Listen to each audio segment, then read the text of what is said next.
America, my name is Osei-Frimpong, and I come to you live every Thursday. And I also do a Monday show where I talk about kind of relationship issues, and I call it Free Game because I'm giving you a little bit of game. And today we're going to talk about black male vulnerability to violence. And we see that, for example, when you're choked out on a New York subway station, or, you know, a few years ago, as Oscar tased in an Oakland station, and just black male vulnerability to violence, and a particular kind of violence that is attracted to black males because they're both black and male, right? So there'll be 200 and some odd.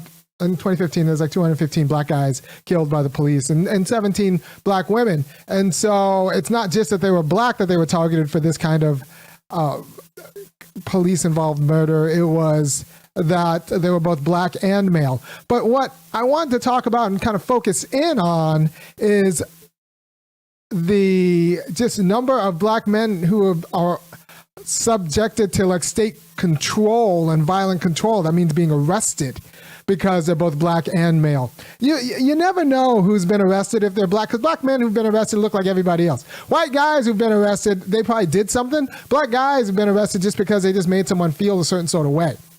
I was talking to a cat before, and he got arrested because his girlfriend just thought she ran the cops. This is especially, and I'll say this is especially dangerous if you're dating white women, if you're a black guy dating white women, because white women don't know what they don't know. So this guy's girlfriend thought that she owned the cops, so he wanted to leave. And so she called the cops as he was packing his stuff to go, under the understanding that the cops were going to come there and keep him there. Because it was about like the cops just working for her in general with regard to the black body, because the black body is something that the black male body is something that you can call the authorities on and get to do whatever you want to do. I wouldn't be surprised if she called him to make her have sex with him, right?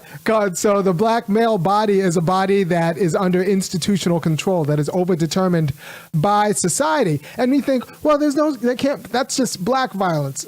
Can't just be black male violence. And I was like, well, there's a different kind of violence that attracts itself to men and women, to black men and black women, right? And like women weren't lynched like black men are because racial animus is primarily male on male, right? Racial animus is about who gets to control the society, and for a lot of our culture, society is controlled by men while women take care of the house and men tame society for the house. And then when you let women outside of the house, you got to tame all of society for the women who are now emancipated from the house. So racial animus is primarily, for reasons both good and bad, a male on male thing. People don't think of, when they think of the evilness of whites, they don't think of white women, they think of white men. When they think of like the worst characteristics of black people, they don't think about them being realized by black women, they think of black men. So there's a peculiar kind of vulnerability that attracts to black men because they're both black and men. There's a peculiar kind of invisibility that attracts to black women, which, you know, Kimberly Crenshaw and the intersectional theorists will talk about at length. But there's also a peculiar kind of vulnerability that attracts to black men. And you can say that, well, you know, men are stronger than women, so it can't be a vulnerability to violence. And this isn't 3,000 years ago where that kind of strength really matters. Like, we've domesticated the world. So real strength is institutional strength. It's not what you can do with your arms. It's what you can do with your forklift. It's what you can do with a cell phone, who you can call violence on.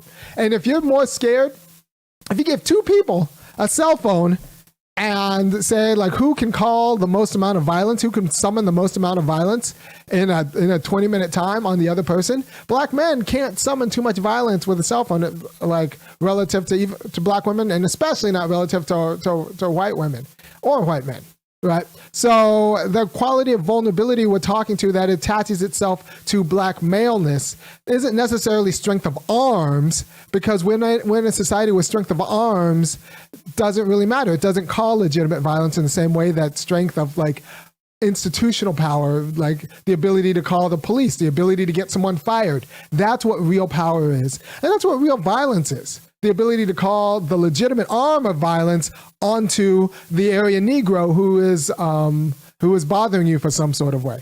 So there's a peculiar kind of violence that's attached to black men. Now, it's possible that Neely would have been choked out if he were a white woman.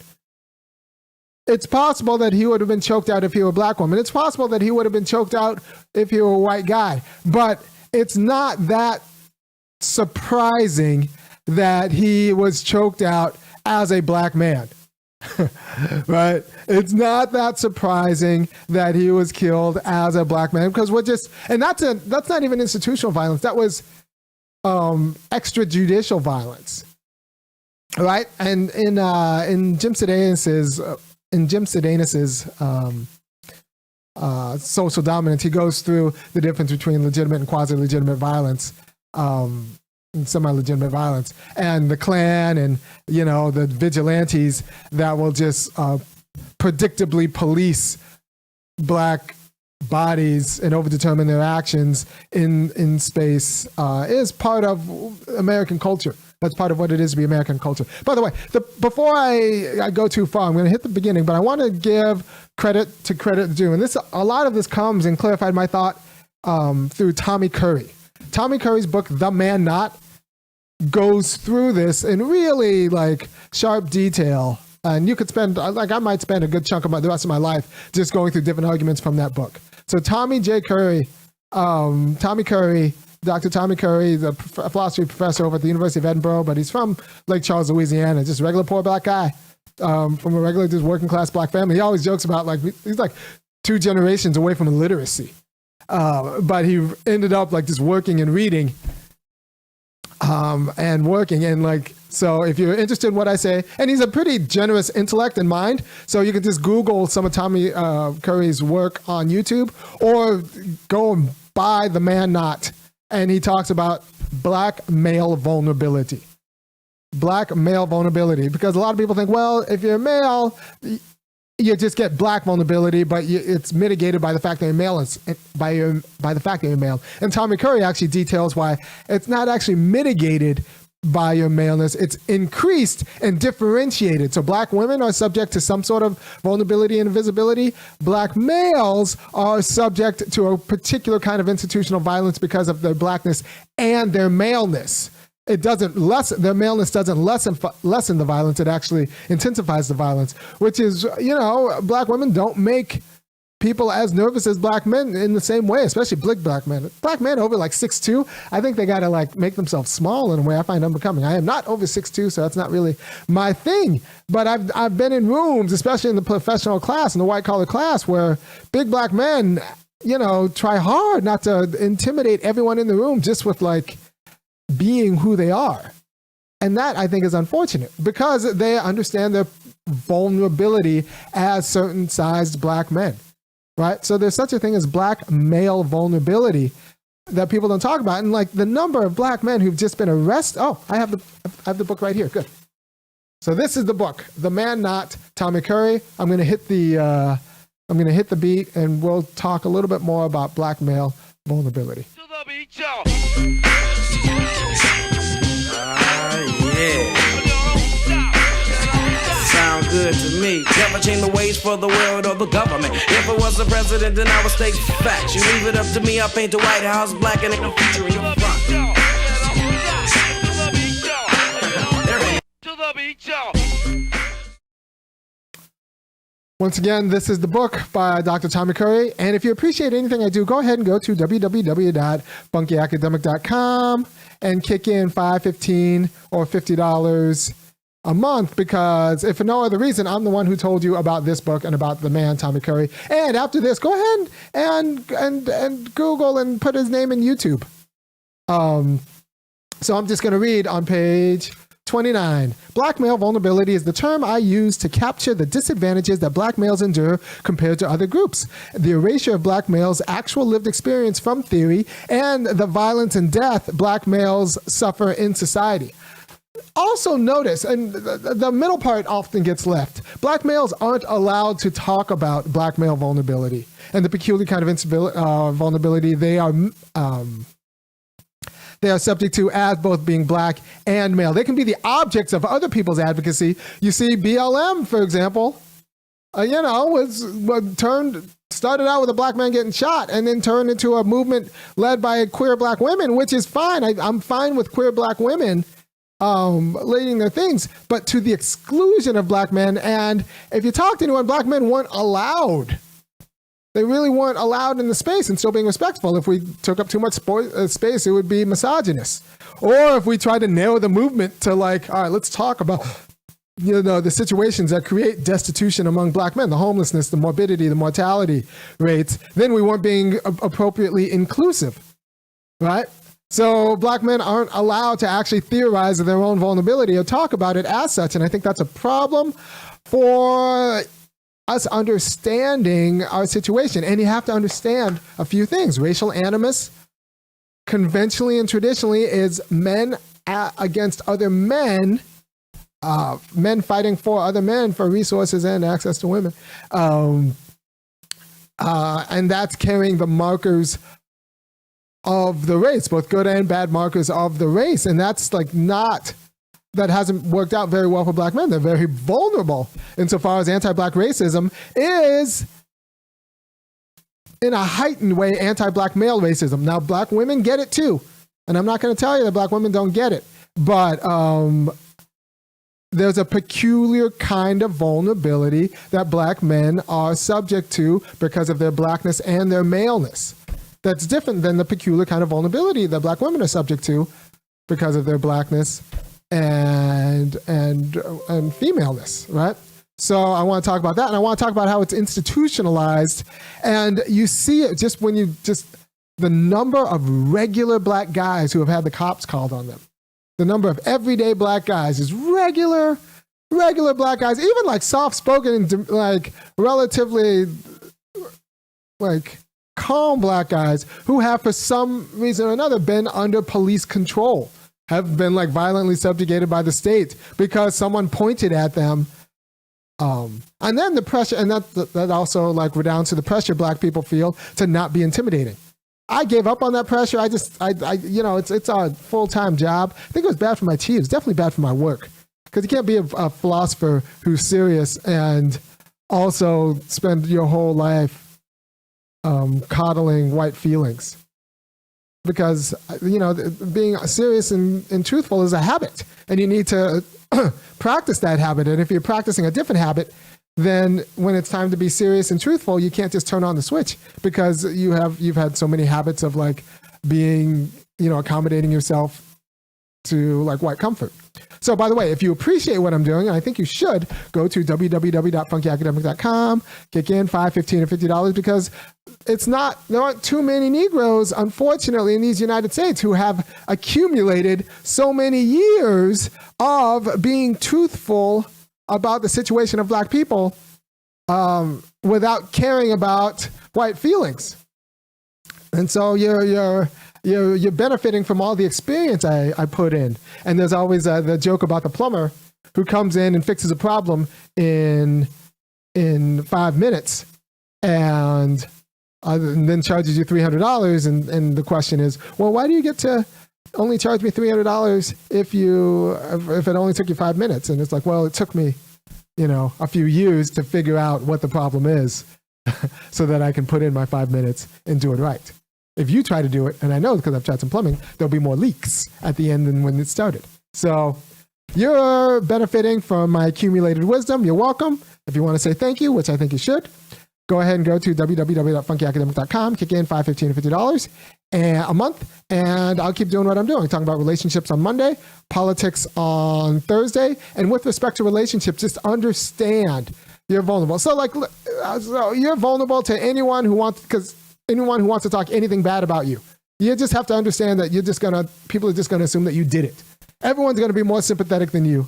And you're not allowed to talk about it because black men should be objects of other people's study. They can't talk about it themselves, right? So just assume that if you break up, all of anyone who's talking to your girlfriend, fiance, or wife ex-wife is going to just assume the worst of you, just assume you're an abuser. I always just go around assuming that everybody did it. It used to it bothered me a little bit in the beginning when people thought I was a misogynist. Then I realized there's no real way out of it, so I just kind of own it. I'm one of those misogynists who apparently likes women because I support them when I can because I think it's cool to support women and their people. But if I'm not going to spend all of my time trying to prove that I'm not a misogynist, that's just too much work. And I think it gets in front of truth and it drains my chi. And I don't want to do that to the people. So if you want to know more about blackmail, both blackmail misandry, which is just hatred of black men, but also the peculiar kinds of vulnerability that black males face as not just black, but males, because they're not really men.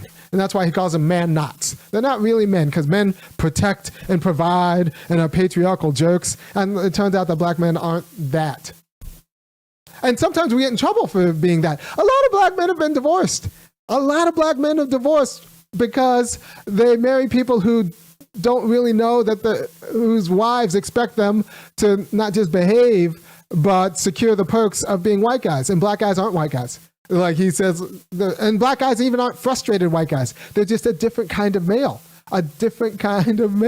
because these gender scripts are historical products. And so black masculinity is just fundamentally different and progressive in ways. And, Curry goes into that. And he quotes Staples, and it's 20, and to a certain extent, working class guys in general. But I'm going to read page 21. Staples maintains that the economic and political isolation of black men and boys gave them more egalitarian views of sex, because you had to somehow deal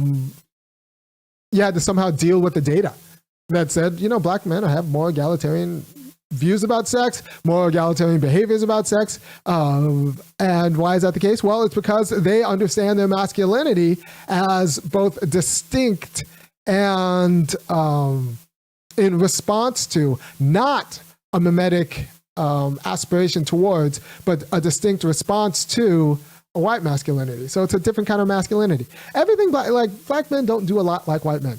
And women will say black men are just like white men, until they actually sleep with one. And then they're like, well, okay, in the bedroom, they're much different, because in the bedroom, we're much different. And we're just because we're different animals. It's a different historical projects. And it's not just in the bedroom because of natural endowments. It's in the bedroom because we actually care about women. Whereas white guys, they just are maybe not that thoughtful. All right, so it is generally conceded that black men do not have the power to enact patriarchy to the extent that white men do. Everyone says that. But this structural limitation is rarely connected to or thought of as a reason that black men would formulate altogether different notions of manhood that resist gender hierarchies, not only in the home, but also in larger society. All right. Black men, and Tommy has this, he brings the footnotes, because if you do race workshop, that means you need to, if you do race scholarship, you need to over footnote everything. Because people want to say that's not what I see on TV, because TV is owned by the whites. We don't own the black voice. By the way, that's going to be my Thursday show about how we don't own the black voice. And the NAACP kind of admitted that we don't own the black voice because they only have image awards. They don't have ideas awards. They have image awards. But it's arguably that we don't even own the black image, and that's just sad. We own neither the idea nor the image. Black people in these United States. But I'll go back to reading. Black men are by far the most liberal sex race grouping in America. Okay? They start dating earlier, have the most liberal sexual attitudes, and are most inclined to have non-marital sex without commitment or ownership or this feeling of property. And you don't want to admit that. And the people who don't want to admit that haven't dated either other dudes or don't know what it's like to be with a possessive girlfriend. It turns out black men are not possessive in the same way. It's when we don't own, we have a history of being owned, so we're least likely to think of you as us owning you. We expect respect, but not you're a piece of property to us. Because we don't hold people as property, because we were held as property, and we've historically understood a formulation of maleness that is distinct from white maleness. All right, so within the institution of marriage, I'm going back to reading, black men are more involved than other males in doing housework, tending to their children, and sharing decision-making with their female counterparts. And once again, this is page 21 of The Man Not. And Tommy's got a footnote to the studies, because when you do black male scholarship, you have to over-footnote everything. Recent studies actually show that black male fathers are more involved with their children than men of other races, even when they are not married or living with the mother. So black men who are living with the families are more involved than the counterparts who are not living with the families. And then black men who are not living with the families are more involved than their counterparts who are not living with the families. It turns out that the black men are just better fathers. So if you want a good father, have a black man. The unfortunate thing is that there aren't enough, there are stressors that cause black relationships to rupture. But if you can hold it down with a black man, it turns out they're excellent fathers. And they practice social fathering to the black community at large in recognition of the structural violence that robs black families and children of black men's presence generally. Another footnote. Black men are not mimetic. Mimetic just means copying, miming. In the sense that they simply base their aspirations and behavior on the precepts established by the larger white society. He's saying black men are not that. Sociologists Anthony Lemuel and Juan Battle show that in black community, homophobia and homosexuality are equally stigmatized identities. And it is religious participation as well as one's gender rather than masculinity itself that indicate the likelihood that black men or women will be homophobic and express negativity. So it's not that black men are homophobic, it's that religion is homophobic. So you have to work on that. And that means religious women are going to be more homophobic than just regular everyday black men. And later on he talks about how any sort of residual homophobia is very plastic, insofar as they were a little bit homophobic because they hadn't consumed as much media until they met a gay dude. And they're like, oh no, it's fine. It's not they don't express homo negativity in the same way. So it's religious participation rather than one's gender, or masculinity itself that anticipates black male homophobia. And even it's not as rooted as non-black male homophobia. All right, so black males' attitudes concerning sex, love, marriage, and manhood differ itself largely from those of whites. What black men do, how they actually behave, is more of a sociological than a philosophical point. That's this can't be derived out of reason, but it can be explained by using reason if you actually study black males and talk to black males about what they do and why they do it. But the problem is the departments don't want to do that. We want to be they want black males as being the object of study for someone else who's allowed to theorize about them. But the idea is that they themselves are not thinking things. They're just, hunks of flesh. It is overdetermined by both society and overdetermined by academia. So their actions are overdetermined by society, and their thoughts and their theorizations of their own actions are overdetermined by academia. They're not allowed to express and be respected for expressing their situation as they come to it themselves. It is precisely how black men and boys live out their perspectives in societies that gives their experience of themselves and the world theoretical import. Yeah, so we have this fetish that was page 21 of The Man Not. I can't talk about this book enough. Tell me one of these cats who wanted to write this book before he died. So it's real scholarship. So you're gonna have to fight through some of the passages, but it's worth it. And it is the book. It is the book. It's the most significant book, probably I don't know. It might be the most significant book written in my generation. You could spend, the rest of your life writing books on that book, right? So the idea is that, as it stands, both race scholarship and feminist scholarship is in love with the idea that black men are mimetic. That means they try to copy white masculinity, but since they can't, they're just frustrated white men. But it turns out that there are very good reasons that actually explain the data that says black men are actually not frustrated white men. They are a different kind of men. They are a historically developed notion of masculinity that's developed in response to like the degradations that's heaped upon them by the whites, right? So we need to talk about black male vulnerability, how they're not allowed to talk about themselves, think about themselves, and how their violence is always interpreted for them, as opposed to like we look at what they say about it and then the situations they felt, and how easy it is to call upon institutional violence on black men. It's very easy to call upon institutional violence on black men. Getting a black man fired is really easy. Getting a black man arrested is really easy. That's why you see every day black men who have a story about that time they were arrested. And being arrested is traumatic. We just kind of deal with the trauma and don't talk about it. But we're not allowed to talk about it because some people are going to look at this title, even the title of the video, and think, well, this is just some soft Negro.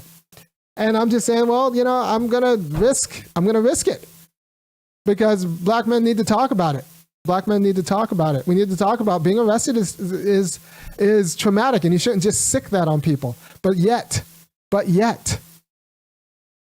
we're peculiarly vulnerable to those kinds of institutional harms. And we live in a world that's been remade by modern institutions. So real harm is institutional. It's not about strength of arms. It's about like what you can do. Just like real strength isn't about what you can lift with the arms. It's what you can lift with a forklift, right? We don't build things by hand. We use machines now. We don't mete out violence by arms, by fists anymore. We use it by like pointing and clicking, right? We sick violence. We sick professional violence peoples on the Negroes, on the area Negroes. Oh, we use wildcat violence by vigilantes, right? So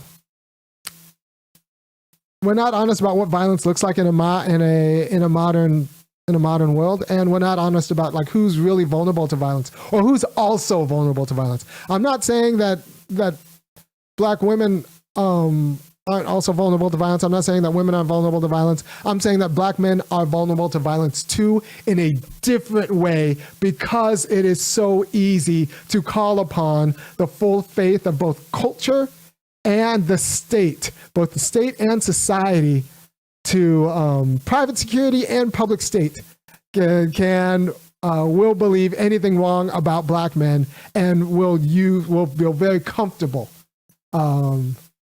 and be culturally supported in violently policing them, right?